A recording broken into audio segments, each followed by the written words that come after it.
Hello everyone. तो आज हम बात करेंगे एसिड बेस बैलेंस के बारे में। एसिड बेस बैलेंस क्या होता है, फिजियोलॉजी में इसका बड़ा इंपॉर्टेंट होता है कि एसिड बेस बैलेंस बॉडी में कहाँ काम करता है, कैसे काम करता है। तो इसको क्या है कि ये हर चैप्टर में, जो फिजियोलॉजी के अलग अलग चैप्टर में हर जगह अलग अलग इसकी इंपॉर्टेंट है। लेकिन हम क्या करेंगे, इसको एक जगह ही इकट्ठा पढ़ लेते हैं, जिससे हमको हर जगह बार बार थोड़ा थोड़ा पढ़ने की जरूरत ना पड़े। जैसे कि ये रीनल सिस्टम में इसका मेन इंपॉर्टेंट होता है और रेस्पिरेटरी सिस्टम में इसका इंपॉर्टेंट होता है। तो एसिड बेस बैलेंस को बेसिकली हम क्या करेंगे कि इकट्ठा एक टॉपिक बना के पढ़ लेंगे, क्योंकि सिलेबस में एक अलग से जो पहला टॉपिक है या पहला चैप्टर है उसमें अलग से दिया हुआ है एसिड बेस बैलेंस के बारे में। आप डिटेल में बताइए। तो ये 5 नंबर पे भी एक क्वेश्चन बन सकता है, और एक क्वेश्चन नहीं बनेगा तो आपको जो आप मैकेनिज्म पढ़ेंगे अलग अलग चैप्टर में, जो आप मैकेनिज्म पढ़ेंगे कि रीनल मैकेनिज्म पढ़ेंगे या रिस्पायरेटरी का मैकेनिज्म पढ़ेंगे, तो उसमें एसिड बेस बैलेंस की इंपॉर्टेंस होती है। यानी वो वहाँ पे पढ़ा जाएगा। तो हम क्या करेंगे, इसको पहले ही पढ़ लेते हैं, जिससे वहाँ पे जब आप मैकेनिज्म समझोगे तो आपको कोई दिक्कत समझने में या पढ़ने में। तो हम बात करेंगे एसिड बेस बैलेंस की। तो एसिड बेस बैलेंस में पहले ये दिया हुआ है पीएच। पीएच इक्वल टू होता है माइनस लॉग हाइड्रोजन आयन। यानी पीएच का ये फॉर्मूला होता है कि हाइड्रोजन आयन दिया है तो उसका माइनस लॉग लगा के हम पीएच निकाल सकते हैं। यहाँ पे पीएच की नॉर्मल रेंज दी हुई है कि यह 7.34 से 4.5। ये क्या है, नॉर्मल रेंज है किसकी, पीएच की।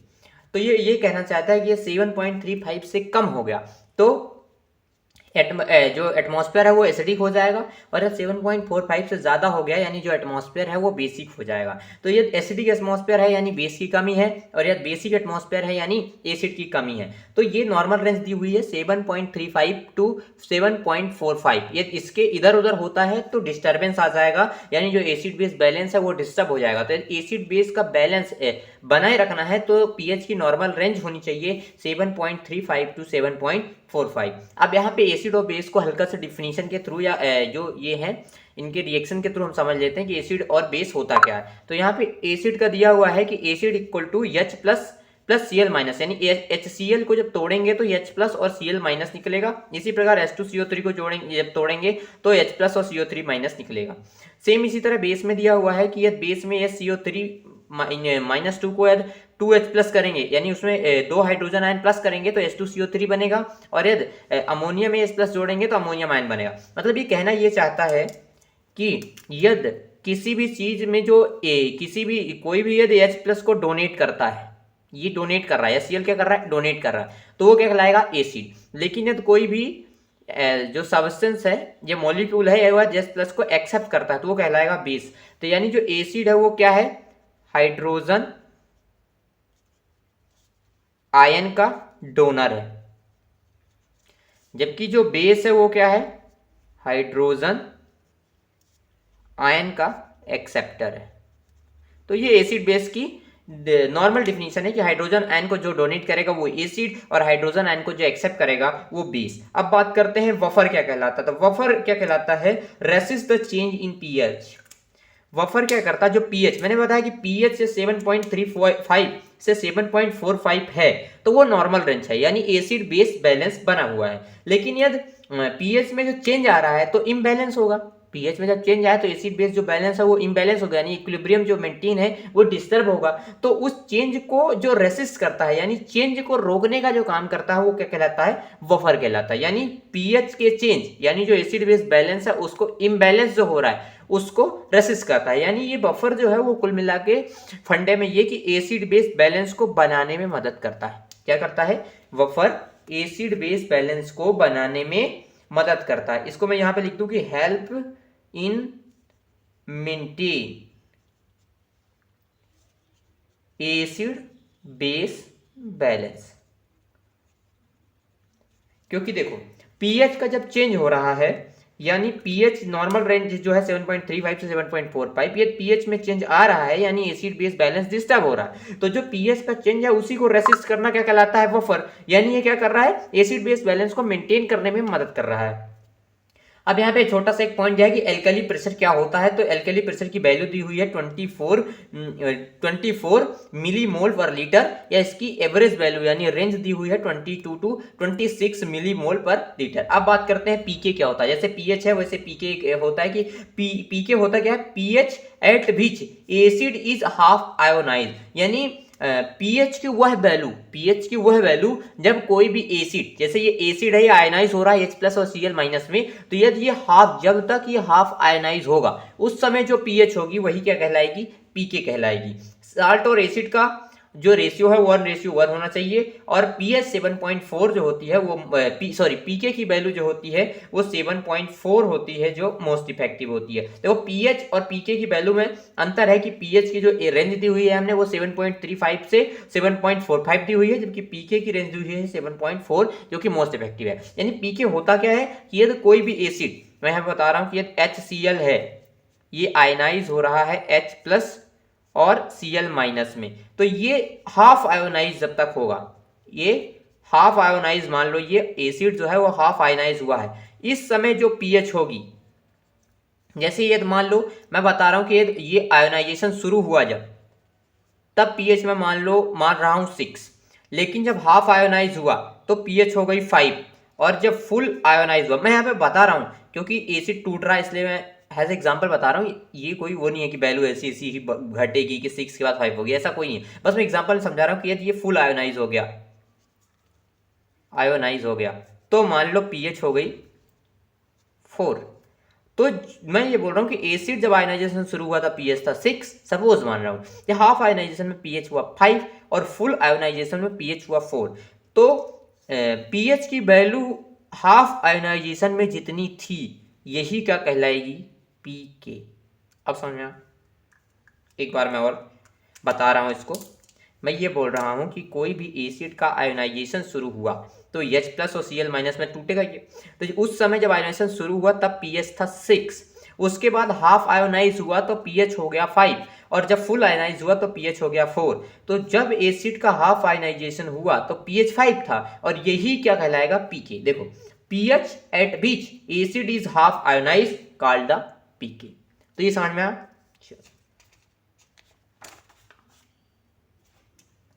अब एसिड बेस बैलेंस का हम मैकेनिज्म समझेंगे थोड़ा सा कि किस किस तरीके में, कहाँ कहाँ, कैसे कैसे इसकी प्रोसेस होती है पूरी।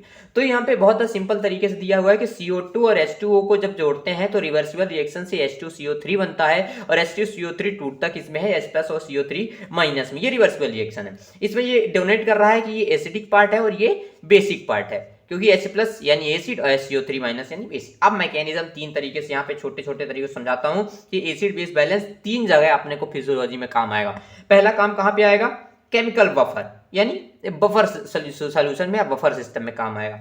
दूसरा काम आएगा रेस्पिरेटरी सिस्टम में, यानी जो श्वसन तंत्र होता है, जो सांस लेने की प्रक्रिया होती है, पूरा रेस्पिरेटरी सिस्टम फिजियोलॉजी में पढ़ेंगे, वहां काम आएगा। तीसरा है रीनल सिस्टम या रीनल मैकेनिज्म, यूरिन फॉर्मेशन वगैरह में ये एसिड बेस बैलेंस काम आता है। तो 3 तरीके से एसिड बेस बैलेंस की इंपॉर्टेंट, पहला बफर जो कि इंटरमीडिएट होता है, एक्शन होता है इसका एक्शन कैसा होता है, इंटरमीडिएट। रेस्पिरेटरी का होता है एक्यूट, और रीनल का होता है स्लो एक्शन। ठीक है, तो 3 जगह काम का आएगा। कहां कहां काम आएगा, पहला केमिकल बफर, दूसरा रेस्पिरेटरी, और तीसरा रीनल। तो सबसे ज्यादा इफेक्टिव और इंपॉर्टेंट एक्यूट एक्शन कहां पे देता है, रेस्पिरेटरी सिस्टम में। अब इसको डिटेल में थोड़ा पढ़ लेते हैं कि कहां पे कौन से सिस्टम में कौन सा केमिकल काम करता है और कैसे कैसे काम करता है। अब देखो मैं बता रहा हूं, मैंने बताया कि 3 तरीके से काम आएगा एसिड बेस बैलेंस। पहला केमिकल बफर, दूसरा रेस्पिरेटरी बफर, और तीसरा रीनल बफर। तो इन तीनों के एग्जांपल सेट किए गए हैं, एग्जांपल लिखे गए हैं कि केमिकल बफर में कौन कौन सी प्रोसेस होंगी, रेस्पिरेटरी सिस्टम में कौन कौन सी प्रोसेस होंगी, और रीनल सिस्टम में कौन कौन सी प्रोसेस होंगी। इनके नाम अभी मैं पढ़ लेता हूँ कि केमिकल बफर में बाइकार्बोनेट का एक इंपॉर्टेंट होता है, दूसरा फॉस्फेट का होता है, तीसरा प्रोटीन का होता है। रेस्पिरेटरी सिस्टम में एसिड बेस बैलेंस हाइपोवेंटिलेशन में काम करता है, और हाइपरवेंटिलेशन में काम करता है, और हीमोग्लोबिन में काम करता है। अगला रीनल सिस्टम में काम करता है। रीनल सिस्टम में कैसे काम करता है, 4 होती है, मेनली 3 ही है। पहला बाइकार्बोनेट का रीअब्जॉर्प्शन करता है, कार्बोनेट या बाइकार्बोनेट का रीअब्जॉर्प्शन करता है, हाइड्रोजन आयन का एक्सक्रीशन करता है, और अमोनिया का एक्सक्रीशन करता है। तो ये 3 जो मेन है, केमिकल बफर, रेस्पिरेटरी और रीनल। तो केमिकल में 3 एग्जांपल दिए हुए हैं, बाइकार्बोनेट, फॉस्फेट और प्रोटीन। रेस्पिरेटरी में दिया हुआ है हाइपोवेंटिलेशन, हाइपरवेंटिलेशन और हीमोग्लोबिन। रीनल में दिया हुआ है carbonate reabsorption, bicarbonate reabsorption, hydrogen ion plus का एक्सक्रीशन और अमोनिया का एक्सक्रीशन। ये ज्यादा इंपॉर्टेंट नहीं है, इसको मैं काट देता हूं। मेन 3 ये हैं। तो केमिकल में कितने दिए हैं, वो है 3, रेस्पिरेशन में भी 3 और रीनल में भी तीन। तो इनको वन बाय वन पढ़ेंगे हम कि कौन से, पहले केमिकल बफर के तीन पढ़ेंगे, फिर रेस्पिरेटरी के तीन और फिर रीनल के तीन पढ़ेंगे। तो अब बात करेंगे केमिकल बफर की। मैंने बताया था कि तीन प्रकार से एसिड बेस बैलेंस के तीन टॉपिक पढ़ूंगा। पहला कौन सा होगा, केमिकल, दूसरा रेस्पिरेटरी और तीसरा रीनल। अब बात करते हैं केमिकल। केमिकल में मैंने तीन एग्जाम्पल बताए थे। पहला बाइकार्बोनेट होगा, दूसरा होगा फॉस्फेट और तीसरा होगा प्रोटीन। अब बाइकार्बोनेट पढ़ते हैं। बाइकार्बोनेट में क्या है कि HCO3 minus plus H plus, यानी HCO3 माइनस में जब H प्लस जोड़ेंगे तो यहाँ पे बनता है H2CO3। अब इसको आप बैलेंस कर सकते हैं, यहाँ पे 2H प्लस और यहाँ पे HCO3 माइनस में 2 निगेटिव चार्ज होगा, तो ये बनेगा। ये रिएक्शन जो होती है मेनली ऐसी होती है, यानी ये रिएक्शन होती है रिवर्सिबल।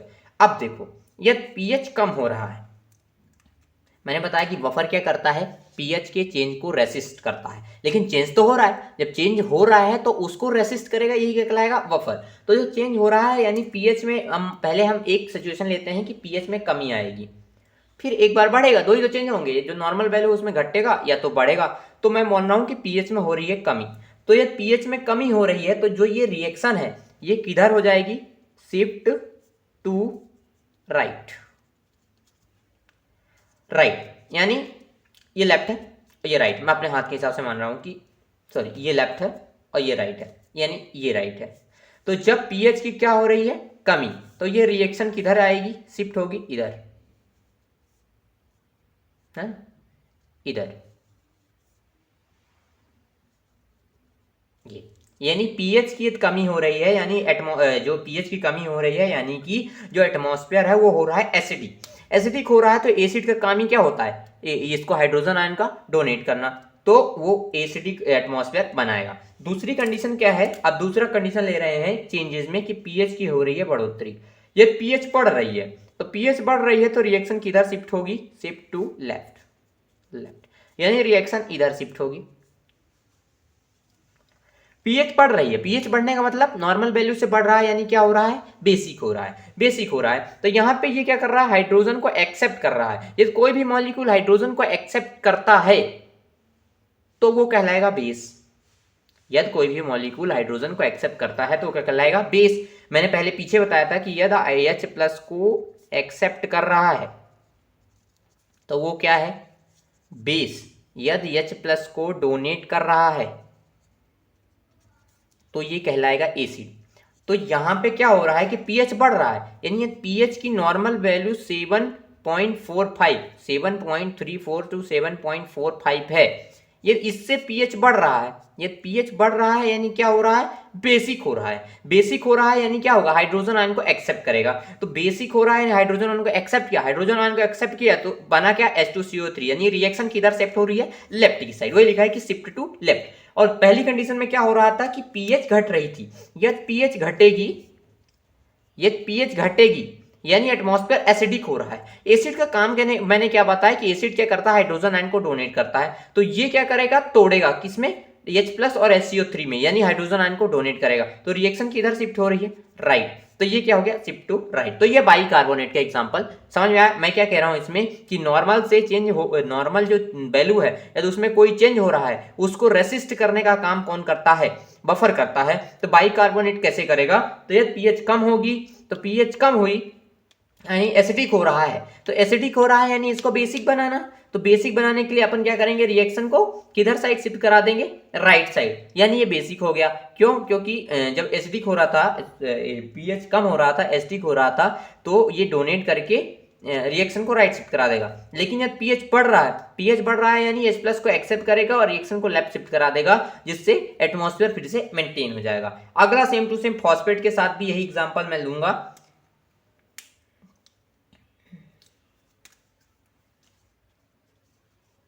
H3PO4 बन रहेगा, मान लो यहाँ पे H3PO4 बनेगा। तो यहाँ पे क्या हो रहा है, पीएच कम हो रही है। मैंने बताया कि पीएच हो रही है कम, तो पीएच कम हो रही है यानी 7.35 से पीएच कम हो रही है। क्या हो रही है, पीएच कम हो रही है, यानी क्या हो रहा है, ये एसिडिक हो रहा है। एसिडिक हो रहा है कि नहीं, एसिडिक का काम क्या है, डोनेट करना H प्लस। H प्लस को ये क्या करेगा, डोनेट करेगा। H प्लस को डोनेट करना यानी H3PO4 किसमें टूटेगा, 3H प्लस और PO4 3 माइनस में, ऐसे। यानी रिएक्शन किधर शिफ्ट हो रही है, शिफ्ट टू राइट राइट।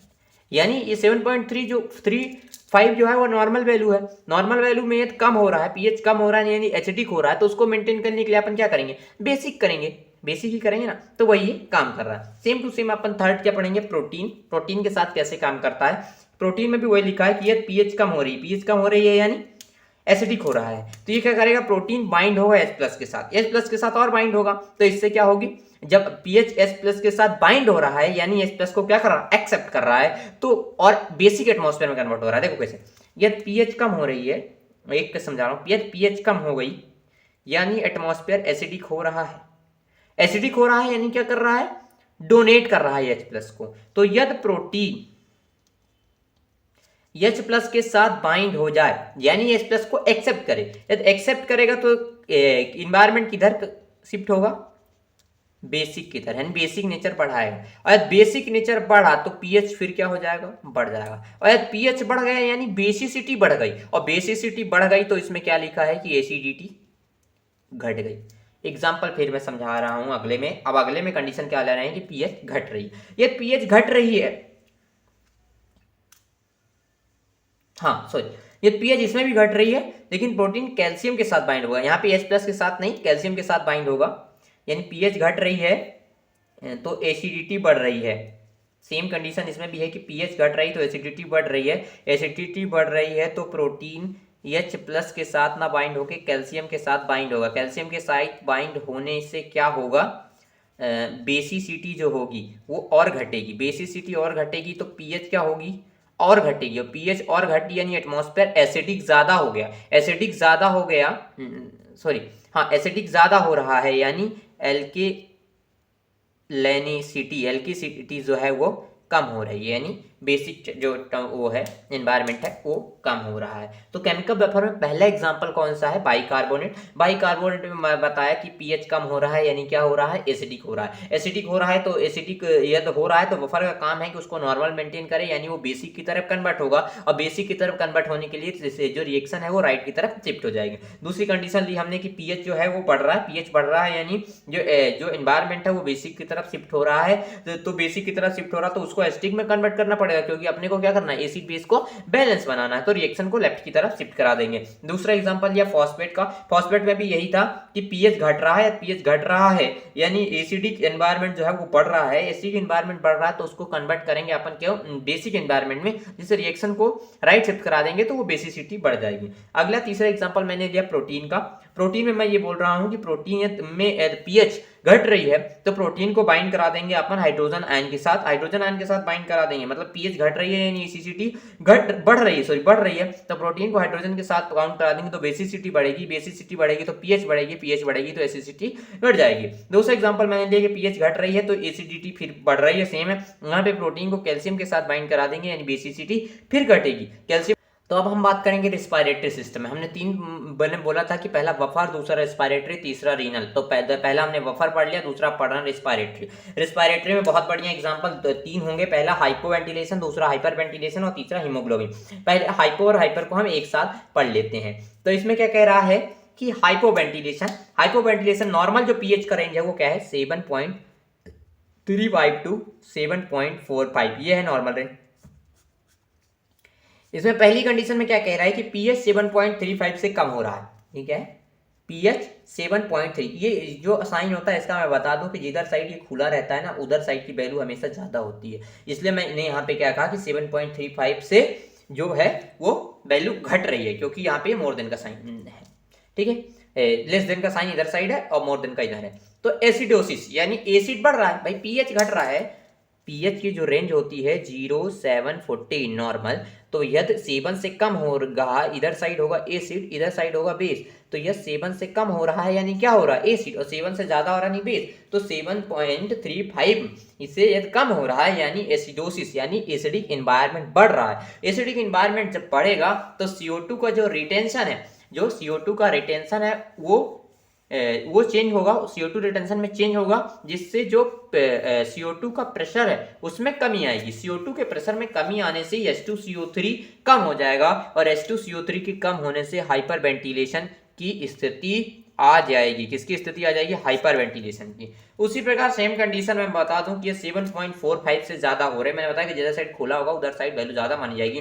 तो 7.45 से ज्यादा हो रहा है, यानी क्या हो रहा है, बेसिक एनवायरनमेंट बढ़ रहा है। बेसिक एनवायरनमेंट बढ़ रहा है यानी एल्कलोसिस जो है वो बढ़ रहा है। एल्कलोसिस के बढ़ने पे सेम वही होगा, CO2 रिटेंशन में चेंज आएगी और CO2 का जो पार्शियल प्रेशर है वो बढ़ेगा। पार्शियल प्रेशर बढ़ने से H2CO3 की जो वैल्यू है वो बढ़ जाएगी, और यदि H2CO3 बढ़ रहा है यानी वेंटिलेशन की कंडीशन बॉडी पे आ गई है। अब अगला एग्जांपल कौन सा है, हीमोग्लोबिन। हीमोग्लोबिन का एग्जांपल रिस्पिरेटरी सिस्टम में। पहला टिश्यू लेवल में अपन देख लें। टिश्यू लेवल में क्या होता है कि CO2 और H2O यानी कार्बन डाइऑक्साइड और पानी या वाटर, कार्बोक्सिल एनहाइड्रेस या कार्बोनिल एनहाइड्रेस की प्रेजेंट में किस में कन्वर्ट होते हैं, H2CO3 में।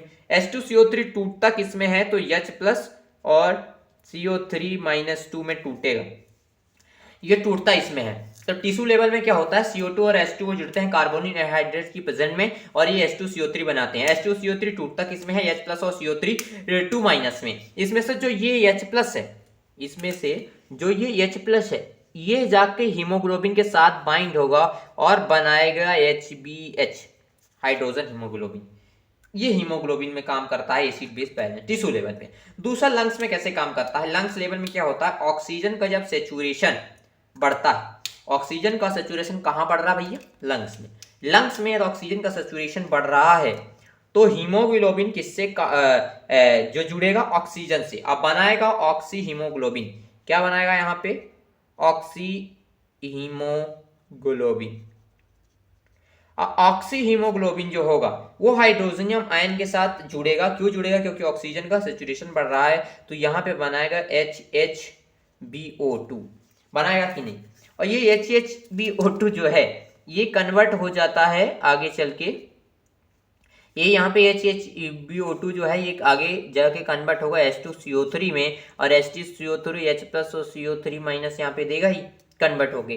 तो कुल मिला के मैं रेस्पिरेटरी में जो एग्जांपल है वो समझते हैं कि रेस्पिरेटरी सिस्टम में पहला कौन सा है, हाइपोवेंटिलेशन। और हाइपोवेंटिलेशन में पहला एग्जांपल दिया हुआ है कि यदि एसिड 7.35 से घट रहा है तो एसिडोसिस की कंडीशन आएगी। एसिडोसिस में कार्बन डाइऑक्साइड रिटेंशन में चेंज आएगा, जिससे पार्शियल प्रेशर कार्बन डाइऑक्साइड का घटेगा और घटने से H2CO3 घटेगा, जिससे हाइपरवेंटिलेशन। दूसरा मैंने बताया कि 7.45 से ज्यादा होती है तो एल्कोसिस यानी बेसिक बढ़ रहा है, तो CO2 रिटेंशन में चेंजेस और कार्बन डाइऑक्साइड का पार्शियल प्रेशर बढ़ेगा। पार्शियल प्रेशर के बढ़ने से H2CO3 की वैल्यू बढ़ेगी, H2CO3 की वैल्यू बढ़ने से हाइपोवेंटिलेशन की कंडीशन आएगी। दूसरा कौन सा है, हीमोग्लोबिन। हीमोग्लोबिन के टिश्यू लेवल में क्या, टिश्यू लेवल के यानी टिश्यू जो है बॉडी का जो टिश्यू है वहां पे क्या चेंजेस आते हैं, तो पहला CO2 और H2O यानी कि कार्बन डाइऑक्साइड और पानी कार्बोनिल एनहाइड्रेट्स के प्रेजेंस में जब जुड़ेंगे तो H2CO3 बनेगा। H2CO3 ब्रेक डाउन होता है H+ और CO3-2 में, जो कि आगे हीमोग्लोबिन के साथ हाइड्रोजन बाइंड होता है और बनाता है और haemoglobin, hydrogen haemoglobin.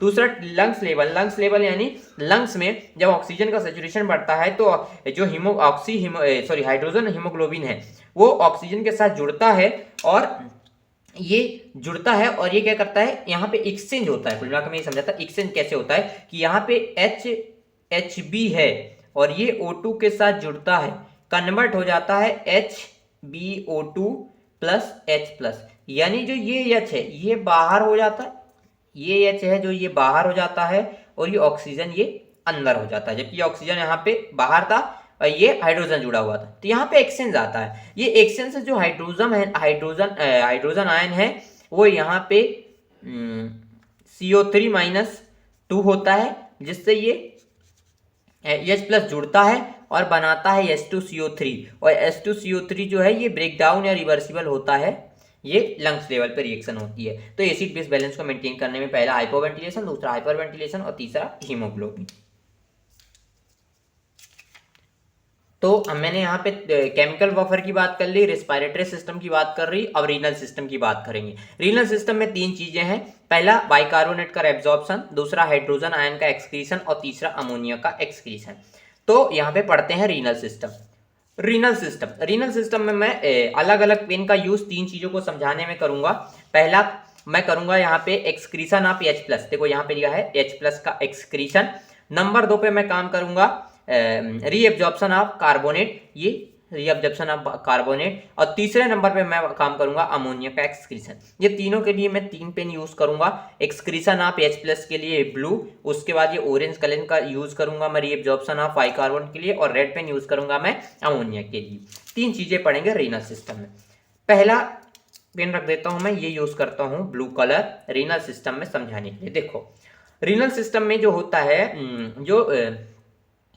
Renal system में एक ये होता है PCT, प्रॉक्सिमल कॉन्वोल्यूटेड ट्यूब्यूल, ठीक है। ये होता है नेफ्रॉन का जो स्ट्रक्चर होता है उसमें PCT पाया जाता है। PCT के जो इधर उधर होती है, तो एक तो ल्यूमन होती है जो PCT के एकदम जस्ट बगल पैरेलल पे चलती है, और उसके अलावा बॉडी में ब्लड रहता ही है। तो अब बात करते हैं कैसे क्या रिएक्शन होती है। देखो मेन रिएक्शन यहां से शुरू होती है, ध्यान से देखते जाना। यहाँ पे कार्बन डाइऑक्साइड और पानी, कार्बन डाइऑक्साइड और पानी, कार्बोक्सिल एनहाइड्रेज मैंने पहले ही बताया, मिलके क्या बनाएगा, ये H2CO3, यानी H2CO3 बना। अब H2CO3 यहाँ पे ब्रेक किसके किसके फॉर्म में होगा, SCO3 माइनस और H+, ठीक है, ये इस फॉर्म में ब्रेक हुआ।